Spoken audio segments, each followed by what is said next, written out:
Bonjour à tous, bienvenue sur la chaîne de l'éducation financière.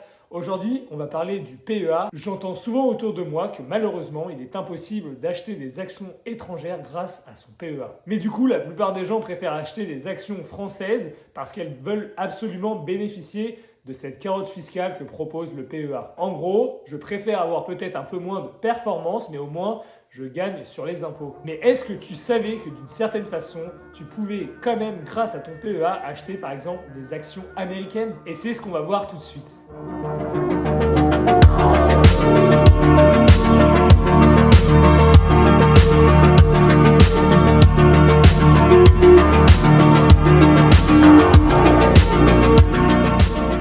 Et oui, d'une certaine façon, tu peux acheter des actions américaines grâce à ton PEA. Mais ça veut dire que je peux bénéficier de l'avantage fiscal du PEA tout en achetant des actions américaines? On peut même dire que l'un avec l'autre, ça fait des chocs à pic. Et paf, ça fait des chocs à pic. De base, le PEA est une enveloppe qui a été créée pour stimuler l'investissement des Français dans des actions françaises et européennes. En gros, pour soutenir l'économie. En contrepartie de cet investissement sur ces actions françaises ou européennes, le PEA vous permet d'avoir un avantage fiscal qui est super intéressant. Après 5 années de détention de ton PEA, tu ne vas plus payer 30% d'imposition comme ce serait le cas sur un compte titre. Tu ne devras payer que les prélèvements sociaux, c'est-à-dire 17,2%. Et c'est vrai que quand on commence à investir et qu'on se dit qu'on a déjà économisé 12,8% d'imposition, c'est quand même quelque chose qui va avoir un impact positif sur ses performances. Mais ceci ne doit pas être un argument pour vous inciter à acheter des actions qui ne vous conviennent pas. Car oui, grâce à une petite subtilité, vous n'allez plus être dépendant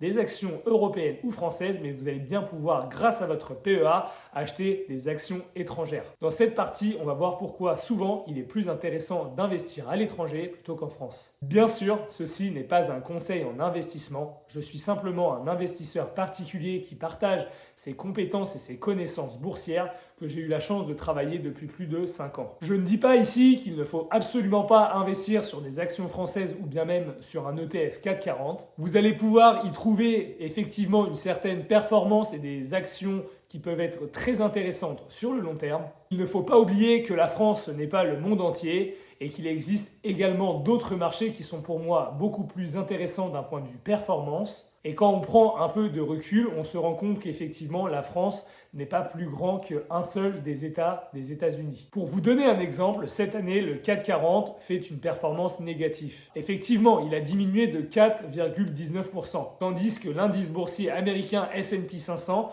a quant à lui augmenté de 25,4%. Et franchement, quand on compare ces deux performances, ça fait très mal à la tête. Certains vont me dire qu'effectivement, c'est une année mauvaise pour le CAC 40, mais que ça reste avant tout quelque chose de marginal et que habituellement les indices américains performent à peu près de la même façon que l'indice français. Mais malheureusement, ce n'est pas le cas. Le CAC 40 sous-performe très régulièrement les indices américains. Je vais maintenant comparer la performance de 3 ETF capitalisants sur 10 ans. Un, effectivement, ETF 440, un ETF S&P 500 et un ETF MSCI World. On se rend compte déjà dans un premier temps que l'ETF 440 a performé en 10 ans de seulement 72%. L'ETF MSCI World capitalisant a quant à lui augmenté de 205%.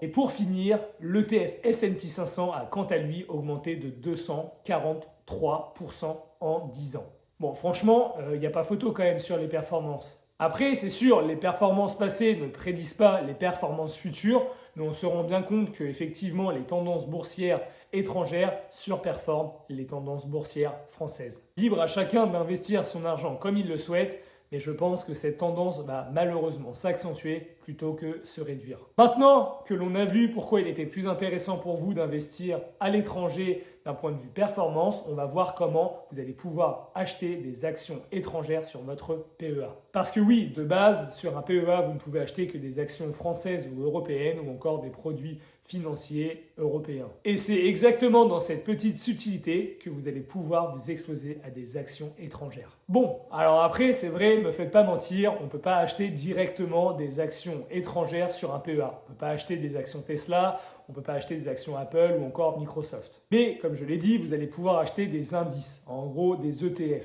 Par exemple, un ETF qui va représenter les pays émergents, un ETF qui va représenter le Nasdaq 100, un ETF qui va représenter le Dow Jones. Et si je prends par exemple l'indice américain Nasdaq 100, on voit qu'il est composé de 8,5% de Microsoft, de 8,15% d'Apple et de 7,62% de Nvidia. Et donc si vous achetez un ETF Nasdaq 100 éligible au PEA, vous allez être exposé à la performance boursière de ces actions. Et pour finir, bien sûr, ce qui est intéressant, c'est qu'il n'y a pas de frais supplémentaires.